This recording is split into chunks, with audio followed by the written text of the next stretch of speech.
What is up, everybody, and welcome back to another episode of the Triple H podcast. Happy Hour Hoops. We got a couple of guests today from the 2 hours no traffic pod. We got Billy Brandon in the house and Spenny, recurring guest Spen Harris here. How we doing today, fellas? Stoked to be here, guys. Yeah. Thanks for coming on. We got loaded show. Gonna break down the entire Eastern Conference because about everyone in this panel right now has a horse in the race except for Steve. But he'll let us know when our bias is showing. I'll have a betting horse, Dunny. Don't you worry. Yeah. Oh Jesus! He's always got a play in it, even if he doesn't have a team in it, folks. But yeah, I mean, the East is crazy this year. We're going to get full breakdown of that, talk about some of those teams on the outskirts, talk about, some surprises, talk about Spenny's Nets because we haven't had him on since the whole ordeal with the Nets. There was every time what happened? I was going to say, every time we've talked to Spenny, there's been a Nets ordeal to talk about. There's always been a Nets ordeal. Now we don't have a Nets ordeal. We have the fallout. So we're making steps. So we'll be getting to all that. We got to go news and notes first because that's how we start every show. Before like noon today, I thought we were just going to talk about how Ja Morant was in that counseling program in Florida because that was before today, the latest update we had. He's already out of the counseling. We found out he could get an 8-game suspension, or he is going to get an 8-game suspension from the NBA. And then the one-on-one interview came out today where he's kind of pleading that, that's not who he is. The gun wasn't his. He needs to clean up his act. So, a lot of the same of what we heard, but we actually heard it from Ja Morant today. I mean, just initial reaction from this, the 8-game suspension, kind of crazy.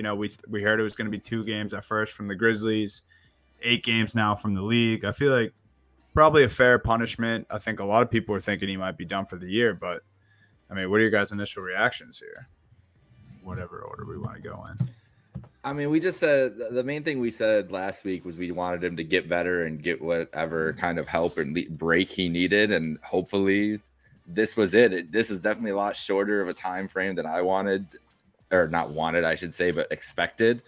Thought there would be a little more. And I wonder what the story is behind that. I hope we get some kind of reporting on what actually the process entailed for him to come back and kind of work his way back, or if it was just the Grizzlies were kind of just like, no, it's kind of time to do this. Let's get this, wrapped up and figured out.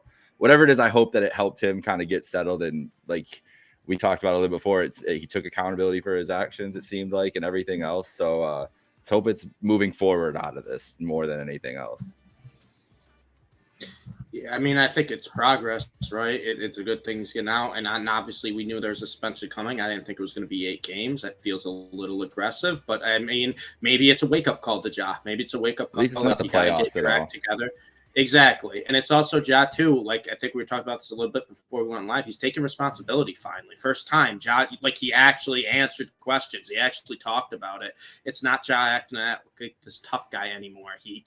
He's taking responsibility, and hopefully the 8-game suspension is a wake-up call that, hey, like, the NBA's better with you in it, Ja. You are one of the faces of the league going forward. If you can just stay out of trouble and you can just focus on basketball.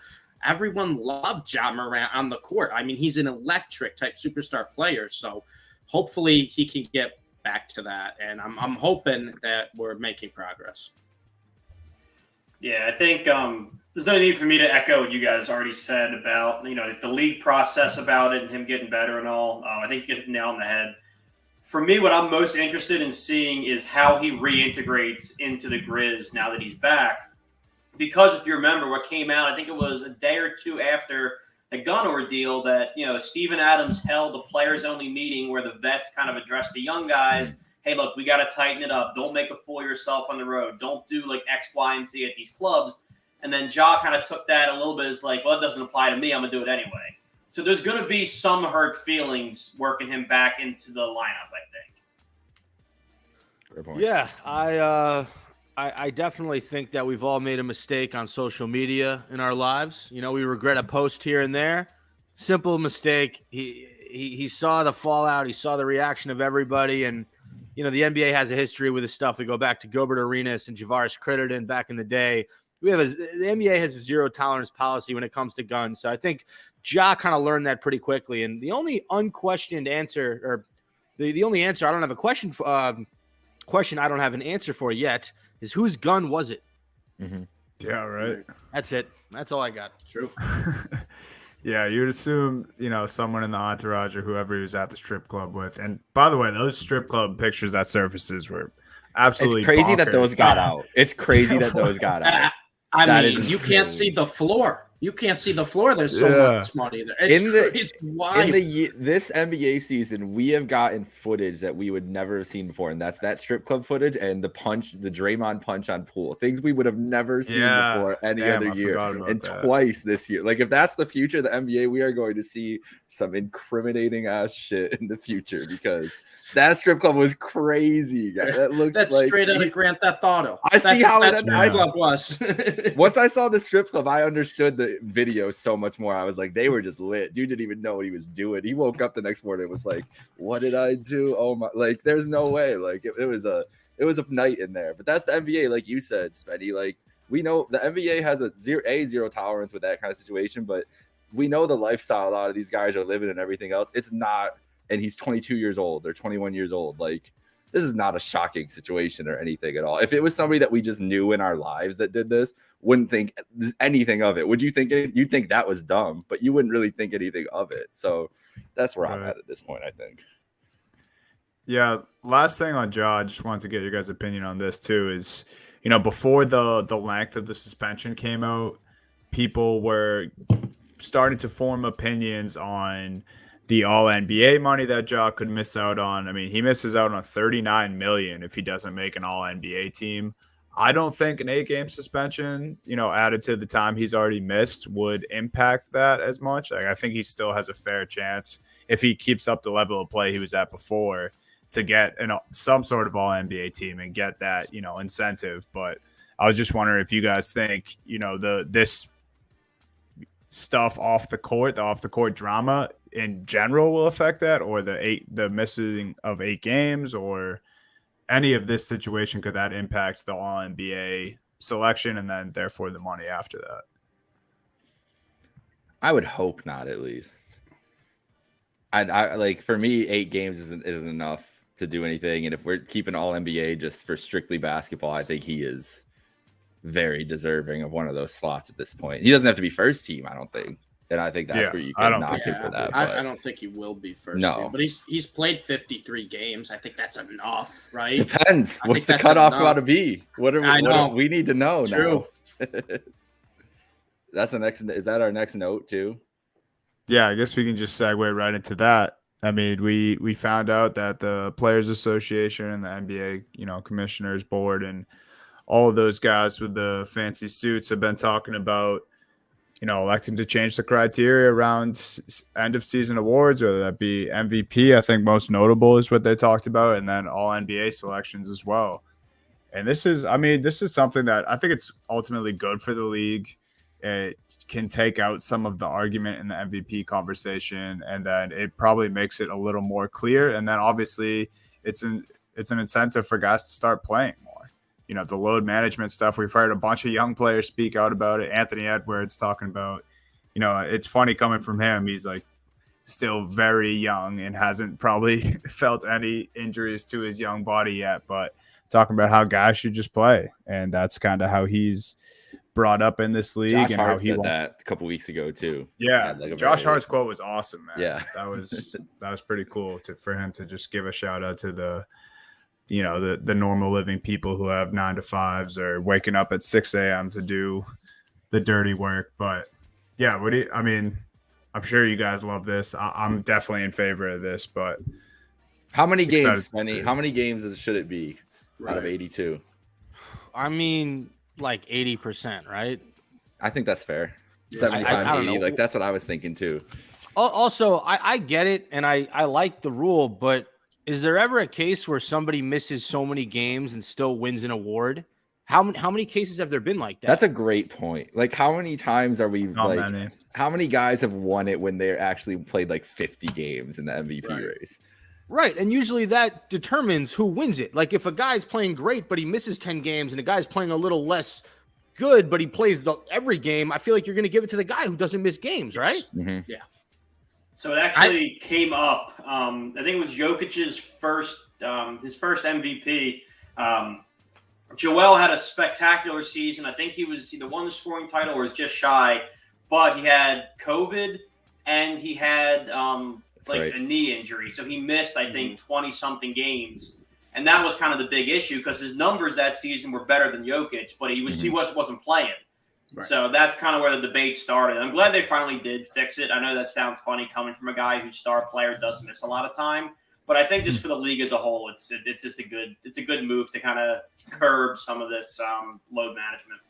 Yeah, and I think part of it too is like the incentive-based shit that they load into there for A awards and B All NBA. Like if you're paying a guy that much money and he has these incentives that he wants to hit for All NBA and he thinks that he can still get All NBA third team playing 50 games, it's like that's shitty for the team. So the team, I think, would be incentivized to be like, hey, let's have our star players want to try to play, if it's 60 games, if that's our 70 or 65 games, somewhere around there for 75, 80%. That's fair to the teams, I think, who are paying $200 million to a guy that they want on the court more than 45 times a year. Agreed. And who's super pissed off about this rule, though, is Kawhi Leonard. That's like the one guy that comes to my head. He's probably steaming angry right now. Absolutely. Yep. But I think it's also not just fair to the team, fair to the fans, right? I think the main reason they're doing this is because they want to not have situations where star players are just taking random games off each week. And to your point, Kawhi Leonard is the perfect example of that. Like Kawhi will just make up these phantom injuries or rest, whatever you want to call it, just because he doesn't want to play in back-to-backs. And I think the NBA, I don't think it's going to be a huge change. I don't think we're going to see a lot of drastic changes with it, but I think it's going to improve a little bit. Just having these superstar type players, not last minute be like, oh, I'm a healthy scratch from this game, or, healthy scratch from the game. And I think that's fair to not only their team, but to the fans, because you've seen this so many times where fans will talk about, hey, the NBA is a star-driven league, right? They're going to games to watch these superstars. If someone's coming to your home city that you see maybe once or twice a year and you're like, hey, I want to watch LeBron. LA's traveling to New York tonight. And then LeBron's not playing, which LeBron would always play in the Garden. It's not a great example, but you get my point. Mm-hmm. People are going to be pissed off. So it's one of those things where it's like not many fans can go to 41 home games a year. Not many fans go to more than a couple games a season, and it's kind of unfair to them if a superstar last minute is like, oh, I'm not playing tonight. So I think this is kind of the NBA's way of saying, if you're hurt, obviously you're hurt, but they don't want these last seconds of superstars like, I'm not going to play tonight because we got a back-to-back. And I think that's fair to the team and to the fans. And there's no other sport you literally have to think about this with. Agreed. Like hockey night to night is guys are literally limping out there doing whatever. Baseball day to day, like those guys. I mean, that's a different situation. And football's obviously so many games in baseball. Just, you can exactly. You're gonna expect guys to miss something. It's just like, but this is such a poignant like basketball issue, and it's crazy that it's just about playing the games. Like it's literally just about being on the court. Baseball gets away with it because a guy will have like a broken nail and be on the 15-day DL. Like the first time I ever saw a pitcher miss a start for a blister, I tell you, I was the most confused little kid in my life. I was like reading the Sports Center thing, like, am I missing something? Like, what happened? He has a blister and he's not playing the game. I couldn't wrap my head around that. So.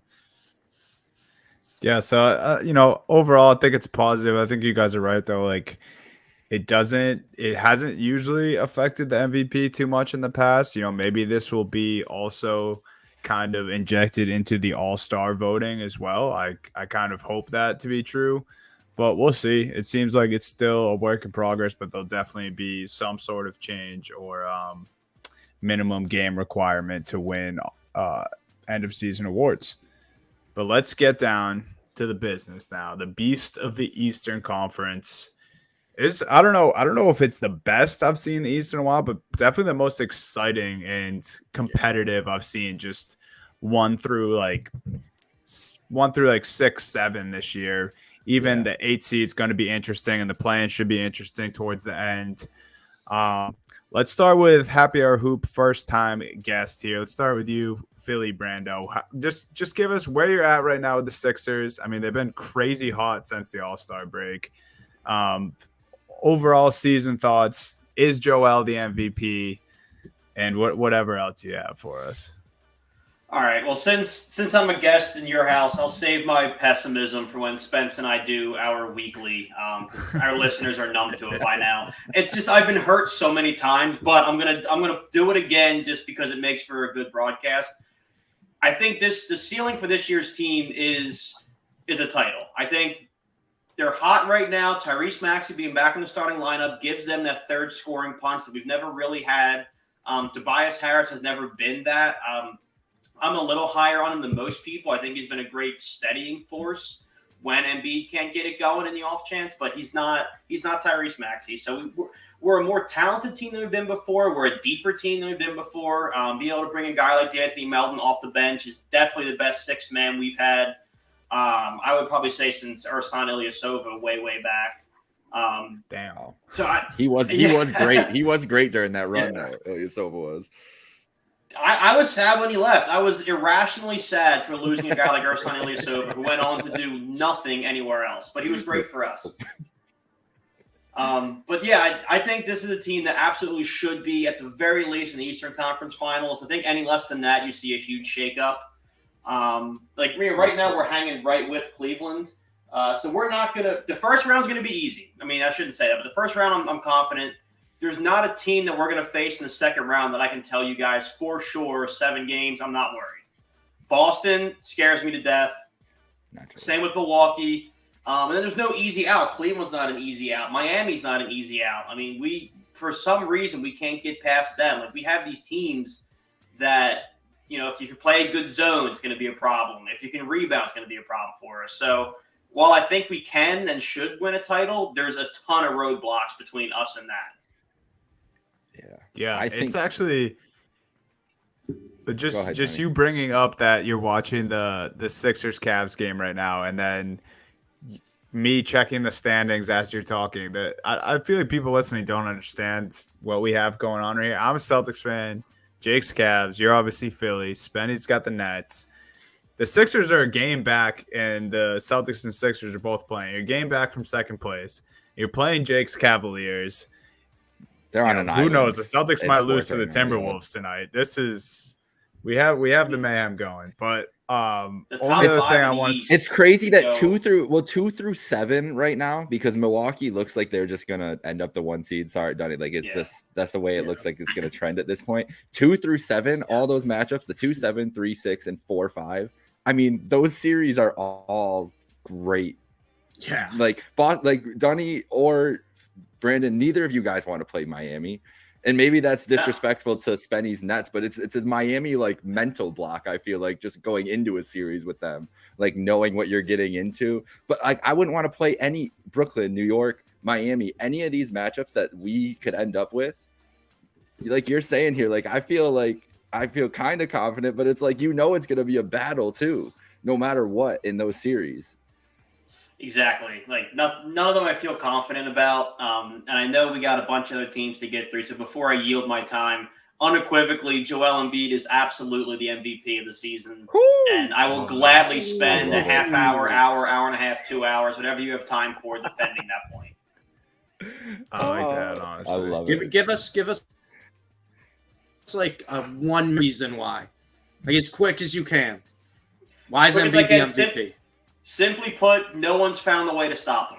There are ways to get to Nikola Jokic where he has weaknesses and where you can put him in uncomfortable positions. Joel doesn't have an uncomfortable position, and I think that is why he's the most valuable player. What is the argument for Embiid over Giannis when Giannis is the 1 seed and absolutely just trucking through the East and Embiid's the 3 seed? So you actually made my point on the second one, absolutely trucking his way through the East. Well, because look, if you watch Giannis play, he's great. I'm not going to take anything away from him, but like, it's just not. He doesn't have a lot in his bag, as like so to say, like skill wise. Embiid has every skill that you could ask somebody to have. He can shoot from 3. He can dribble for a big guy. He's elite on defense. Giannis does a couple things extraordinarily well, but he's not as well rounded as Embiid. And since 1 and 3 record-wise, I don't care. If Embiid was 8, Giannis was 1, that comes in the equation. We're 2 games apart. Save me the record bullshit. Also, just to help With your it. case, and I never like helping Philly fans at anything. But Joel Embiid at halftime right now, 24 points, 9 rebounds, 3 assists, 2 blocks, 70% from the field. Dude's averaging 34 points per game. as a No center. Jared Allen tonight. I will say that. No Jared Allen tonight. It I is like true. Jared a lot, but it still would He'd have cook Jared Allen either. No, and Still that would he'd cook happen. Jared Allen too. I'm honestly, I'm not too. I'm my biggest point about the Cavs, quick, because these guys have heard me talk about it the last couple weeks, and this is what I'm running by you guys: is I will be starting it in June or May to trade Jared Allen because this team is much better. The only reason they're in this game with Philly, I was going to say, is because Allen's not playing and they're playing a small ball lineup with Mobley at the 5. Their offense is completely different. That's the only reason they're in this game, because you saw it a couple weeks ago, Brandon, when we were in Philly. Oh, yeah. I mean, and that was Allen there too, blitzed. Like that's what happens disjointed when they're on the offense court. within. With Mobley at the 5, with everything he can do offensively, they can just run the offense through him, and you have all those shooters and playmakers around him, and it's beautiful. Allen just clogs everything up. The defense is awesome. 3-point defense, though, is one of the worst in the league, 23rd in the league, and that's the biggest problem with the Cavs defense, and the biggest misnomer is that they are this great defensive team, but people shoot a lot of threes on them, and that's how you can run them out of the building. But this is the lineup that I like. I was surprised. I figured with Allen out, they would just get Embiid would do this, like that they'd get run out of the building. The fact that they're in this game just reinforces my Allen point there, I think, more than anything. Yeah, you guys can score with anybody when the ball's moving. Yeah, Jake, let's keep it with the Cavs then. I mean, we got the Cavs Sixers matchup going on right now. Cavs, I assume it's still the case I saw this yesterday and some games happened last night, but I assume this holds true. The Cavs have the best net rating in the NBA right now. They did bump right back ahead of your Celtics after last night. They were second yesterday, though. I was a little sad because I told you guys all year, like, that's my only thing I've been holding all year. And then the Celtics were up over them yesterday. I was like, fuck, we're done. And then back up today. Yeah. So yeah, my thing with the Cavs, like, you got best net rating in the NBA. You guys have been unbelievable all year. Definitely some ups and downs games, and we've talked about it. We talked about it a couple weeks ago with the inferior opponents. It's frustrating sometimes just dropping weird games. But best net rating, you have Donovan Mitchell, and that's a big part of that. That's all I need, really, honestly. Yeah, Garland and Mobley get better every game, it seems, when I watch the Cavs. I guess same type of thing. Like, where are you at with the Cavs? Is Mitchell the MVP? No. But what's the ceiling? What's the ceiling for the Cavs? I wouldn't mind seeing him on that first team All NBA, but the ceiling is hopefully they can beat the Bucks in the second round. I think that's the ceiling. They can play with the thing about the Cavs is I've seen them even tonight. This game against Philly is more encouraging if they were to get into a matchup with them, but they're pretty much locked into that 4 seed right now. And if they're in a series with Boston and Milwaukee, I think they've shown all year against both those teams. And even last year against Milwaukee, they beat Milwaukee twice last year, like at full strength Milwaukee was at. Mobley has had amazing games against Giannis and Lopez. So I feel like I'm not going to say confident that we would be able to take them in a series, but I know that they can compete in that series. Just haven't seen them in the playoffs yet, though. And that if it's the Knicks or the Nets in that first round, whoever it is in that first round series is going to be a challenge for the Cavs because both those teams, they've presented challenges to the Cavs for the last couple of years. I mean, and it's a different Nets team. The Cavs have we played since the trade has happened? I thought there was maybe one game, Spenny. No, I don't think we've seen the new look. I don't think so yet. I don't think so yet. But the Knicks have given the Cavs hell all year. So I'm not even confident that they're going to get out of the first round. This year is a success for me in the grand scheme of things already to see how they've come together and kind of see what the potential is. But this is just the beginning, not the end of this, build and everything. But they can beat whoever they play in the second round. They can. Will they? I don't know, but they can. I'll say something. I'm sorry, Donnie. No, go ahead. I'll say something nice about the Cavs, and I'll say something mean about the Cavs. I'll start with nice. The fact that you guys have Donovan Mitchell this year, and we've seen what he does in the playoffs. He takes his game to the next level. Anything is possible for you guys. right? Like that's the difference. Last year, you're in the play-in game with the Nets. It was kind of like Couldn't it was score. fool's gold. Couldn't score. You didn't have a guy. Now you have a guy that can get 50 in the playoffs if he's feeling nice. So that's the good. Now let me say the mean. Why do general managers in the NBA think it's a good idea to get a 4 and a 5 that both play in the paint? You saw it in Minnesota. I mean, it hasn't really worked out for them since Karl Anthony Towns went down. They've played a different style of basketball, and they've been better. And then for the Cavs, like, why do we have Mobley and Jared Allen on the same team? You know, I feel like fans, we look at this and we think, well, what do they know that we don't? And the answer is nothing. Nothing. Because it doesn't work in today's NBA. Nothing. I think they're going to have to take I don't know if they'll do it this summer, but if that's what I would do is take a look at it and just be like, if I could turn Allen into a 6'7", switchable way. I don't even know who it is. Andrew Wiggins. I don't know. Like someone like in that mold. I don't know a name of a guy that's going to be available. Something like that. And I've been talking about it all year with these guys. They could get a guy like that and put him at the 4 next to Mobley. That's the one of the most terrifying starting lineups in the league. And it's because of Okoro has been good too. Like he solidified that. And I was the biggest Okoro hater in the world for a very long time. But I think I just don't think I think you're exactly right, Spenny. I think the fit has been weird. They've looked kind of okay and made it work, but it's not the best fit by any means. Well, that's what we were talking about last week, right, Jake? Like, hey, Jared Allen, if you rank him, he's probably the 4th best player on this Cavs team after Garland, after Mobley, after Mitchell, in that order. Like Jared Allen's the 4th best player, and it's tough when you have your 4th best player, and you can argue 2nd or 3rd best player. Mobley doesn't really matter. You can't have them on the court at the same time because it's just not working. The flow is just not there. And yeah, he's got great defense, but they're so limited offensively. Yeah. It's one of those where what are you going to do come playoff series, right? What are you going to do come playoff series? Are you really going to stagger Evan Mobley and Jared Allen? Are you really going to limit Jared Allen's minutes like that? And you're really going to put that much more on Evan Mobley to be the 5? Like, how are you going to deal with this? And my big red flag for the Cavs, Jake, the only one I really have, you look at the top 6 teams in the East. Now, I know the Cavs have been playing really well this year. They have the best point differential in the NBA. They're the best net rating. That they're the worst road team of those 6 teams by far. They are by far the worst road team of those 6 teams. And that's kind of scary because if the Cavs are stuck as the 4 seed, which it looks like they're going to be, they're playing in a technically, a road series in the next round, no matter who they go up against. Yep. And I think that's kind of a big red flag because you look at all the other teams in the East, you kind of can see, all right, this is what the rotation is going to be for these playoff series. This is who we're going to rely on. With the Cavs, it's still a little bit of an unknown of what type of lineups they're going to throw out there. Couldn't agree more. So should we get to the most interesting team in the situation, Spenny? Yes. Brooklyn Bridges. Yeah. Let's talk about it. So I know this is happy hour hoops. I poured another cocktail because I have to drink when I talk about this organization. Cheers. Look, am I sad that the superstar era in Brooklyn is over? Not really. Am I happy that it happened so I can know what it's like?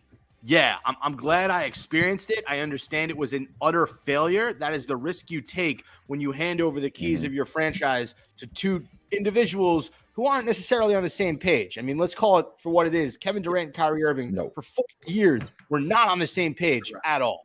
So we move on. I want to focus on, this new look Brooklyn Nets. Mikal Bridges, we are seeing a similar ascension that we saw from James Harden when he got traded from the Oklahoma City Thunder to the Houston Rockets. That is what we're seeing right now. We're seeing Bridges just excel in this new role. Now, he still has a lot of work to do. He's not a closer yet. The Nets have been going to Spencer Dinwiddie down the stretch in games because he's just more comfortable in those clutch situations. Ball in his hands, he can make a play. Do I think we're going to compete in the playoffs? Probably not. I think we give a team like Philly or Boston or Cleveland a hard time in the first round, but I think we basically lose in 5 or 6 games, and the reason being, outside of Bridges and Dinwiddie, we just don't have enough scoring. We really don't. Cam Johnson is very inconsistent. He's good. He's probably going to get a bag in the offseason. I don't think that he deserves it. I haven't seen enough from him since he's been in Brooklyn to say, okay, he's a guy I want to really build around. Claxton is limited offensively, really talented center, defensive stud, but offensively, I mean, he's a lot better when he's playing with Kevin Durant and Kyrie Irving. So I think what eventually hurts the Nets in the playoffs is that lack of scoring depth. However, defensively, they're a very fun team to watch. They've been in almost every single game they've been in. They had tough, close losses to the Bucks and to the 76ers. They've beaten the Nuggets. They've beaten the Celtics. And they've beaten the Timberwolves. It's been a fun stretch of Nets basketball since the trade has happened. I'll say a lot more fun than I expected, because I expected them just to lose every single game after they made that trade. But, I want to give credit to Jacques Vaughn for keeping these guys together. It has not been an easy job for him this year, but yeah, that's my overall take on the Brooklyn Nets. Now I need a drink. I will say, I think post-trade, the Nets are exceeding expectations, right? Everyone expected them to fall kind of off a cliff. No one saw this surge from Mikal Bridges. Who thought Bridges was going to be this? I mean, I thought he was going to be better. But Bridges guys here, Dunny and I have been loving Bridges from the start. We call him the perfect teammate to have. Did I expect Mikal Bridges to be 26, 5-3 on 51, 45, and 90% shooting splits? Yeah, absolutely not. I mean, he's been unbelievable. He's turning into a star. And what I love about Mikal Bridges, he's already figured out the defense. That's why he was one of the best players for the Phoenix Suns, was his defense. So I love this. And the big thing for the Nets too, you just got to hold on to the guy, right? This may not be your year, but it's not like you completely failed the Kevin Durant, Kyrie thing. That kind of blew up, but I think they got a really good return. You got a lot of promising young talent. We saw what Cameron Thomas did for just a little spurt, like a couple weeks spurt when he had to be the go-to guy in offense. And say what you want about him, but the Mavs lost their two best defenders with Spencer Dinwiddie and Dorian Finney-Smith. So this team has a lot of promise. The problem is the East, the top of the East is dominated with star power guys, and I don't think Mikal Bridges is there yet as much as I love him, but it's got to be, for the first time I think in a while for Nets fans, you're seeing a little bit of brightness in the future. It's not just like it's this year or bust. You're seeing a little bit of brightness, and that has to make you feel good, because even if they don't, win a playoff series, or even if they don't, get as far as you'd like the playoffs, if they could just give one of these top dogs in the East a good fight, you have to call that a success from where the Nets were, and then having the trade happen and just losing, say what you want about either guy. They're two top 10 players in the NBA. Yeah, it must feel good just having, I saw a stat, shout out StatMuse for this, but just the stat that the Brooklyn Nets have more wins than the Dallas Mavericks since the trade. That's got to feel good. Did you see the other StatMuse stat that Mikal Bridges has scored more points than Kevin Durant and Kyrie Irving since the trade? Yep, I also saw that one. Yeah. I mean, I'm not keeping track, but oh, you're keeping track. There's an Excel with just all their points total every night. Steve mentioned this guy too. Because I've had mixed emotions on Cam Thomas before and after the trade. And it's just interesting because, he had that huge blow up like days before Kyrie got traded, and then continued it after Kyrie got traded. He's obviously quieted down, but they did get more guard play in return in the big trade. So, yeah, I guess where are you at? I loved him in college. I think he has crazy potential, but it seems like he's very hot and cold. And is there a future in Brooklyn for Cam Thomas, you think? That's a great question, Donnie. I don't think that there is a future in Brooklyn for Cam Thomas, and I say that because he's a tough player to start at the two, right? He's an undersized combo guard. Defensively, he gets cooked every time he's out there. He's not great on defense.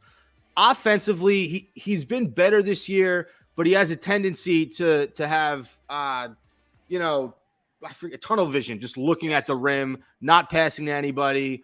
He's been a little bit better at that decision-making this year, but he gets hot. He scores 40. They lose a few games. It was impressive. He can do that. He has that ability, but on a nightly basis, I don't know what I'm going to get from him on defense. His offense is fluky.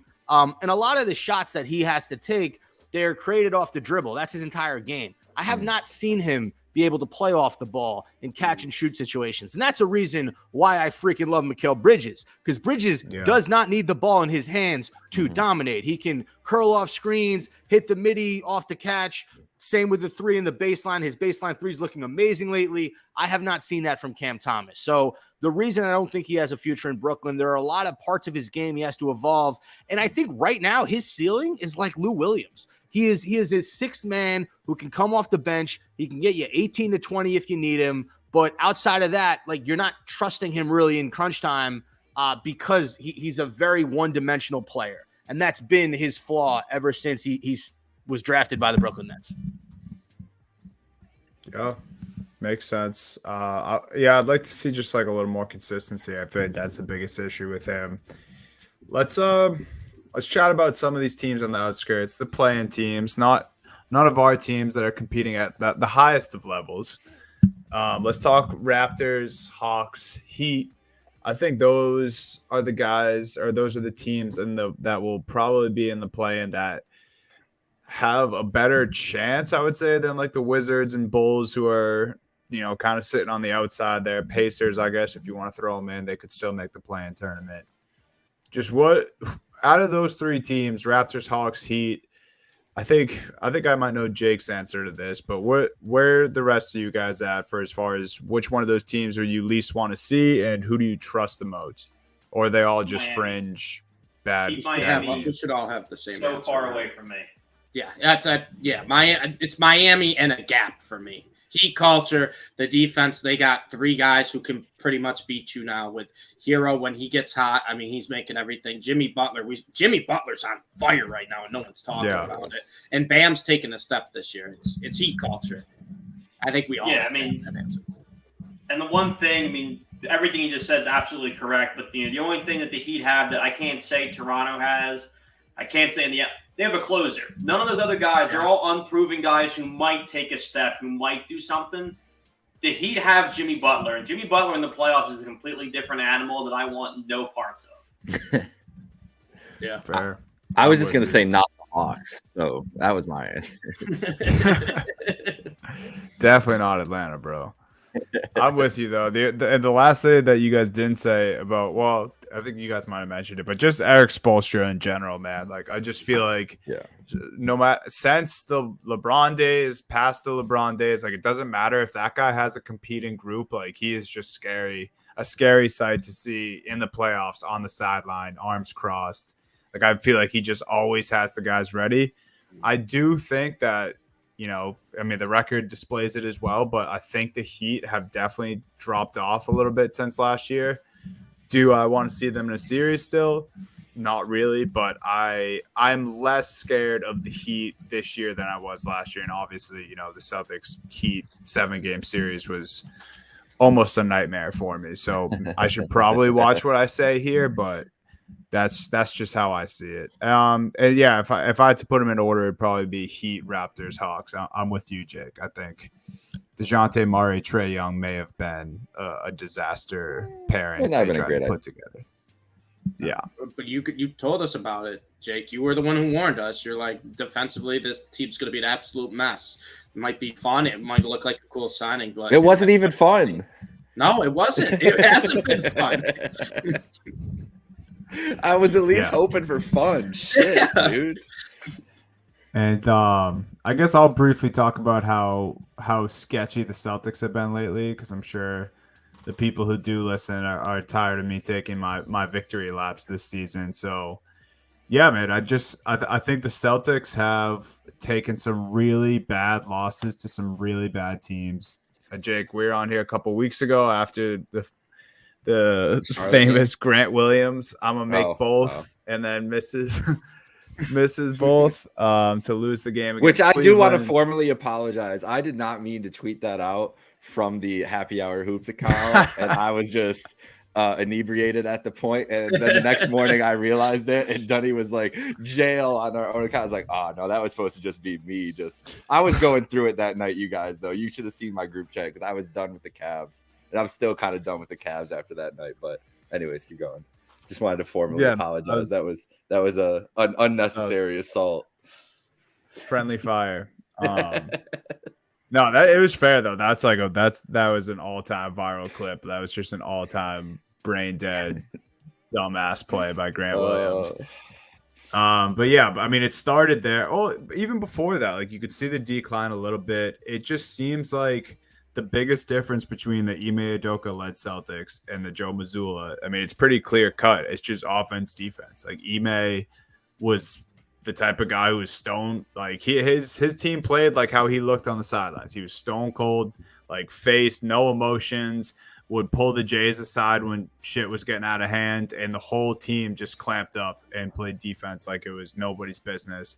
Joe Mazzulla, it's Mazzulla ball. It's live by the three, die by the three. We have crazy offensive talent on this team. We have a bunch of shooters, and when the guys aren't hitting, it gets pretty bad, and you lose to the Houston Rockets on the road. And I just think, I hope Mazzulla, this is what I talked about with you guys a couple of weeks ago. Like, I hope Mazzulla, it's just, first year coaching, it's young growing pains. I'm hoping he can find a way to ignite the guys like Ime could when it's comes playoff time and it matters most. But I think if this keeps up, I don't trust us in, the second, third round of the playoffs as much as I should with this group that we have. I'm not panic button or anything right now, but the bad play definitely needs to be addressed. And especially if we take an L to the Timberwolves tonight without, Cat hasn't returned, basically just have to stop Anthony Edwards. 40. Let's go with 44 points at the half right now. That's not ideal. I just saw a stat too. Smart, Tatum, and Horford are combined 0 of 11 from 3. So not great. Yeah. But yeah, that's where I'm at with the C's. I guess before we hop off here, how scared are all of us of the Milwaukee Bucks? 1 to 10. Let's go around the horn. They're still my title favorite. They've been. I've been pretty consistent with that all year. So 10, I guess. Steve, you can speak for us. What would you say if your team had to go up against the Bucks? I mean, I was down on the Bucks coming in the year. I thought they were gonna kind of show signs of their age. I didn't really trust Middleton, and Middleton really hasn't been 100% yet either. Holiday stepped up big time this year. I mean, Giannis is Giannis. I mean, for the rest of the East, I think the Bucks are still the favorite, but I'd say a 7 out of 10 for how scared I am, because I really do think there's a lot of elite teams in the East right now, and it's just who gets hot at the right time, who steals that road game. So give me a 7. I'm gonna echo that 7, just because we match up well, and the Bucks are able to bully a lot of teams physically, and the Sixers, they're gonna have to beat us some other way than that. So for me, it's a 7. 2 years ago, the Nets were up 2-0 against the Bucks in the playoffs. They had just blown them out by like 40 points. There was talk about Mike Budenholzer losing his job. Fast forward, the Bucks win the championship. Obviously last year they didn't have what it took, but they are as perfect a basketball team as you can be. Mm-hmm. I mean, everybody on their team is a good basketball player. Like, they have Javon Carter, who's a backup for Jrue Holiday. He comes in, he's shooting a ridiculous clip from the field from 3-point range. Pat Connaughton, great role player. Jay Crowder was an awesome midseason addition. So yeah, I agree with Jake. I'm a 10. Like, as a Nets fan, I think we can compete with the Sixers. I think we can compete with the Celtics. I think the Bucks sweep us like they're just taking a walk in the park. They're such a good basketball team. Giannis is playing at such a ridiculous level. And can we talk about Brook Lopez being one of the most underappreciated centers in the league? Where did this come from? What happened?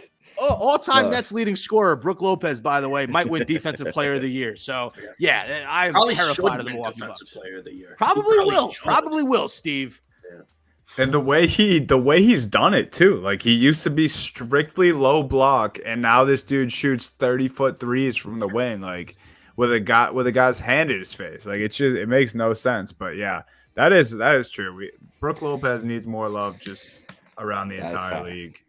That me talking up Brook Lopez is trying to avoid the number that I'm supposed to give about how scared I am of the Milwaukee Bucks. And honestly, I'm going to keep it at a 7 though. I think I'm the same boat as Brandon here. I think the Celtics match up great.